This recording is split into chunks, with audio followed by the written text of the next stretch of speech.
மட்டக்களப்பான் வந்து ஒரு YouTube start பண்ணி அந்த ஸ்லாங்ல வந்து கதைச்சா வந்து இங்க வந்து போகாது என்ற மாதிரி ஒரு எல்லாருக்குமே இருக்குது. யூடியூபர்லாம் நிர்வாகம் காரோட தாக்கல சிங்களவனுக்கும் தமிழனுக்கும் துவேசம் என்று சொல்ற நிறைய பேர் இன்றைக்கு வரைக்கும் வடக்குல இருக்கிறவன் ஒரு மாதிரியும் கிழக்குல இருக்கிறவன் ஒரு மாதிரியும் தான் நீங்க வந்து பார்த்து கொண்டிருக்கீங்க. ஏத்துக்கொள்ளலன்னு சொன்னாலும் அதுதான் உண்மை. அம்மாடா நீ சொல்லியதுல எப்படி எல்லாருக்கும் சொல்லி தெரியும். வீடியோ போடுறதுக்கு அப்லோட் பண்ற காட்டுக்கு கூட அந்த காசு வந்து வராது. அப்ப அப்படின்னு சொல்லி பாத்தீங்கன்னா வந்து வேலை நான் பார்த்து கொள்றேன், நீ போய் வீடியோ எடுத்துவான்னு சொல்லி அனுப்புவேன். அதுல வந்து யாழ் சொல்லி அவங்களோட பேரையோ ஏதாச்சும் ஒன்று போட்டா அந்த வீடியோஸுக்கு வந்து நல்ல வரவேற்பு கிடைக்குது. ஏன்னு சொல்லினா உங்களோட ஆக்கள் உங்களோட பிள்ளைகள் அப்படின்னு சொல்லி நீங்க நல்ல சப்போர்ட் கொடுக்கீங்க. இதுக்கு வந்து எனக்கு நிறைய எதிர்ப்பு வரலாம், இருந்தாலும் பிரச்சனை இல்ல.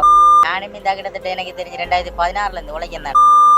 ஜேர்னி எப்படி இருந்துச்சு சொல்லி பார்ட் 1 வீடியோ போட்டேன். 1.1K போச்சு. கொஞ்சம் கொஞ்சமா யூடியூப் விட்டு போயிடலாம் அப்படின்னு சொல்ற மாதிரி யூடியூப் அலையும் எந்த ஒரு இன்கமும் எனக்கு வந்து கிடைக்கல.